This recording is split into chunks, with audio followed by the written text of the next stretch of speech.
¿Cómo están, estimados estudiantes? Nuevamente nos volvemos a reencontrar para poder dar inicio a nuestras clases virtuales del curso llamado Microbiología y Parasitología. Quien les habla es el magíster en Biología, Juan Miguel Velázquez Caro, y estará a cargo del desarrollo durante este ciclo del curso. Vamos a iniciar con el tema número 1, ¿ya? Denominado Introducción a la Microbiología. Para ello empezaremos detallando la capacidad que tiene el curso, ¿no? Que es emplear a la microbiología como una ciencia y su aplicación en la historia en beneficio de la humanidad. Si bien es cierto, nos estamos dando cuenta qué tan importante es ahora el estudio de la microbiología para poder encontrar una vacuna, ¿no? A raíz de esta pandemia que nos está llamémosle así, haciendo una gran pelea, ¿no? Asimismo, examinar todas las entidades microbiológicas que lo rodean y descubrir cómo el ser humano interactúa con ella, manteniendo un equilibrio biológico. Los contenidos que vamos hoy día a desarrollar, la presentación que tenemos con ustedes, el estudio del sílabus, ¿no? Pero especialmente vamos a desarrollar todo lo que es el panorama histórico de la microbiología y algunos apuntes sobre la estructura y la morfología de los microorganismos. Entonces, empecemos a detallar. La microbiología es una ciencia, ¿no?, encargada del estudio de los microorganismos, ¿no? Es una rama de la biología y que se dedica a estudiar aquellos microorganismos, dentro de los cuales las bacterias, los hongos, los parásitos y también aquellos que no los vemos, ¿no? Virus, por ejemplo, ¿no? El COVID-19, y que nos va a permitir estudiarlos en toda su magnitud y obviamente tratar de identificar qué tipo de estructuras pueden generar alguna patología o también si son utilizables en beneficio del ser humano. Tiene un desarrollo histórico tremendo, ¿no? Los virus, si bien cierto, tienen un desarrollo desde su inicio con Robert Bacon en el siglo XIII, ¿no? Y ha ido evolucionando a lo largo del tiempo. Tiene un despegue básicamente a eso de 1960, 70, con las nuevas tecnologías modernas que existen de ingeniería genética, ¿no? Hasta obviamente lo que estamos pasando ahora con lo que es la pandemia COVID-19 en este año 2020, ¿no? ¿A dónde llegará? ¿Cómo llegaremos? Eso obviamente esperemos que la vacuna se genere pronto, si no simplemente tendremos que adecuarnos hasta poder sobresalir todo esto, ¿no? En estos momentos lo que está pasando como un desarrollo histórico, que estamos, si bien es cierto, teniendo una selección natural, eso es lo que está viendo en estos momentos. Bueno, iremos detallando con mayor puntualidad. Las ramas de la biología son varias, desde la biotecnología, la agrícola, la veterinaria, ¿no?, el ambiente, los alimentos, que obviamente cada una de ellas apoya a las ciencias para poder ayudar y reforzar al estudio microbiológico, ¿no? Y dentro del estudio microbiológico tenemos a las bacterias, que son seres unicelulares con una morfología y una actividad diversa y se encuentran difundidos en todos los ambientes, aire, suelo, tierra, lugares también muy difíciles, ahí están también.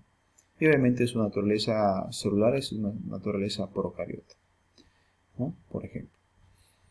Tenemos obviamente que diferenciar a las procariotas con las eucariotas. Una de las diferencias importantes que tiene es que casi la gran mayoría de procariotas tiene pared celular.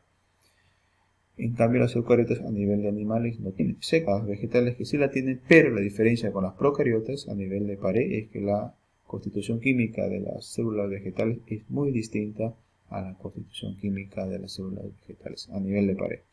Otra diferencia muy puntual es el tipo de ribosoma que tienen. Mientras las procariotas tienen un ribosoma de 70 Becquerel, coeficiente de sedimentación, las eucariotas tienen un ribosoma de 80 Becquerel, ¿no?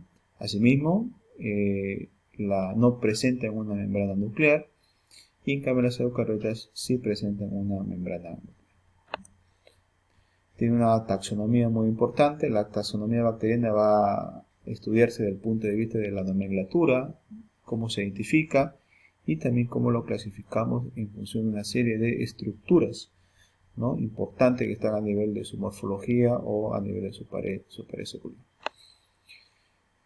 La morfología bacteriana de estos microorganismos, como son las bacterias, pueden ser diversos, ¿no? Hasta cierto punto pueden adaptarse al medio o al ambiente donde se encuentran.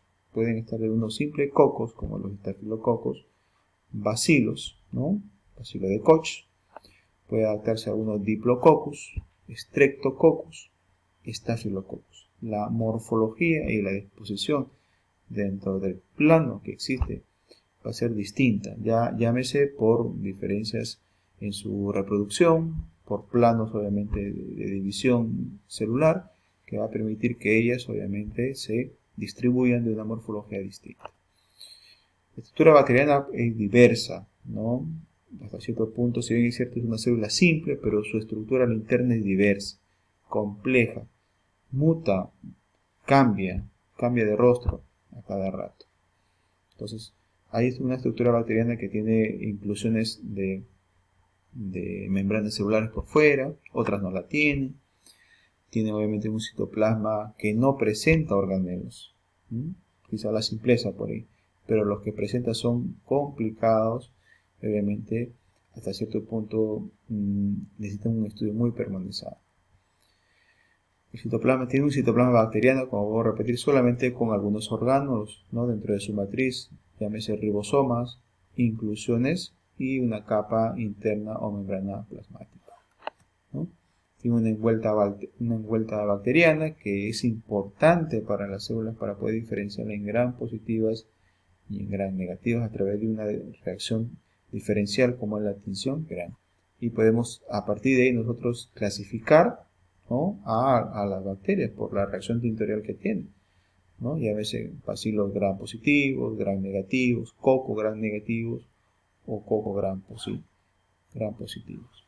Importante destacar que una de las estructuras que tiene la célula bacteriana es su membrana plasmática, ¿no? Tapizada por fosfolípidos, una doble capa fosfolipídica que tiene a través de ellas una serie de proteínas que atraviesan la membrana de una zona interna, externa o viceversa, y que está dominada grandemente por unos lípidos llamados fosfolípidos, ¿no? Asimismo, tiene alguna función en la membrana importante, llamémosle como la permeabilidad, ¿no? Importante para el flujo de todas las sustancias que a través de ella suelen atravesar. Y otra de ellas también es la fosforilación oxidativa, ¿no? Como dos importantes funciones que tiene la membrana, sin dejar de lado obviamente el sistema de transporte, la energética, la biosíntesis y la liberación exoenzimática. La pared celular también es muy importante porque le da rigidez, le da forma y sirve como una barrera para protegerse de unos agentes tóxicos, ¿no? Y está constituida básicamente por un polisacárido llamado péptido glicano. Vemos algunas paredes, ¿no? Las paredes celulares se van a diferenciar, vuelvo a repetir, por la concentración que tenga de péptido glicano a nivel de la estructura de la pared. Si una pared tiene una bacteria gram positiva, una de sus condiciones es que tiene mucho péptido glicano, ¿no? Si es una pared gram negativa, el péptido glicano disminuye muy pequeño, ¿no? Una diferencia marcada de que entre el péptido glicano entre una gram positiva y gram negativa varía enormemente.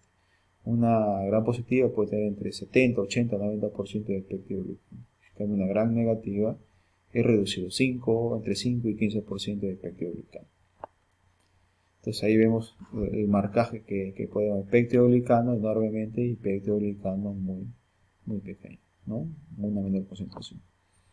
También algunas de ellas tienen cápsula, que es una envoltura externa que también le va a permitir conferir algunas ciertas características de toxicidad y de virulencia, ¿no? No siempre está presente, pero las que la tienen sí pueden tener obviamente esa característica, ser muy virulentos, ¿no?